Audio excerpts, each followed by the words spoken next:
Hello and welcome to the Clashing of Steel. And today I'm doing a review of the map Capitoline Hill. This is a low TS map, but there is a slim chance to play on this map with TF5 as well. Probably the first most important thing about every map are the watchtowers. As you see, I have marked them here. I didn't get their exact view range, but this is just about how far they show. There are a few things rather interesting about this low tier map. One is the number of forests. There are 5 small forests and 1 big one. The towers can explore some forests, or some forest areas at least. So the second important thing are the buildings. This map is heavily forest and buildings combined. And the third important thing is the elevation of this map. There are several elevation areas on this map. Highest being the watchtowers, or the areas where the watchtower is located, and the lowest being the roads. Bases and the nearby side areas being somewhat of a medium size. What this actually means is that who controls the high ground has the best vision. Not always just around the watchtowers, but other areas what you see here.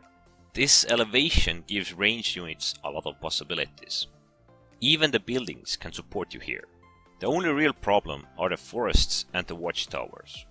Those two combined may make it hard to use forests.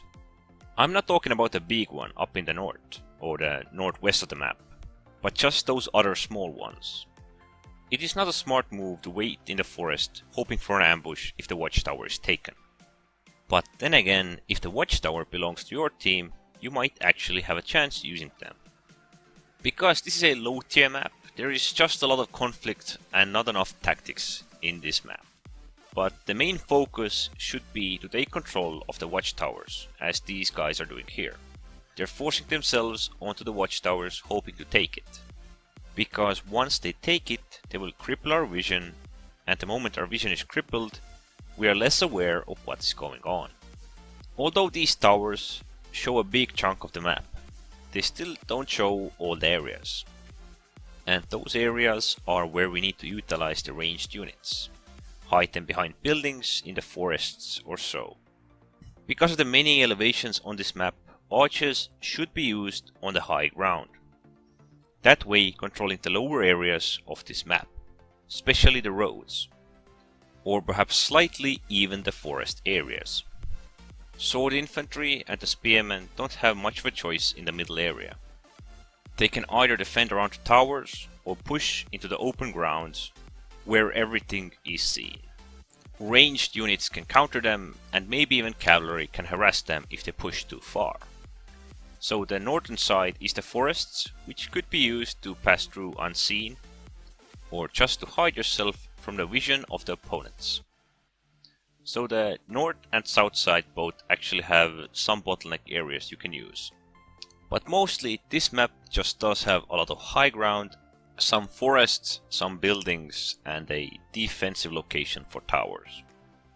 There are 3 main areas where the engagements are going on this map. Or at least usually it does look something like this. And units in those areas can support each other. There is the cavalry who can maneuver around or try to sneak through, but overall conflict is going on in those areas. And the hardest part might just be the middle area. Both teams have a lot of view range if the towers are taken. Because it is the low tier map, a lot of players will go highly offensive. And so usually creating these conflict points no matter what. For cavalry, there is practically nothing more to do here than to try to sneak through or try to support your fighting melee infantries. Chase down archers if you can. You may also try to sneak through, get behind the opponent's line and harass them. But because of the watchtowers, they may spot you early on and counter you. There is actually one more important area. That is under the both watchtowers. Using that small passage up to the middle area can sometimes help you, but usually if your units are slow enough, they will be harassed by cavalry, by archers or so. Pretty much every time using this passage will give away your position. Because of the elevation that's all over the map and the watchtowers, Probably the sneakiest thing to use would be the northern forest, although you might encounter opponents there as well. That is pretty much the only area where opponents can't see each other. When they're in the forest, that is. Everything else can be discovered by the watchtowers, high elevation, or in overall, the unit's view range. So for conclusion, there's probably going to be a lot of conflicts on this map. Perhaps better said, aggressive conflicts. Because it's a low tier map, many players may not understand tactics and just go offensive. Not using the best areas, not using the high ground, perhaps pushing into engagements with overwhelming opponents. So this was it about the Capitoline Hill. Anyways, don't forget to subscribe and thanks for watching.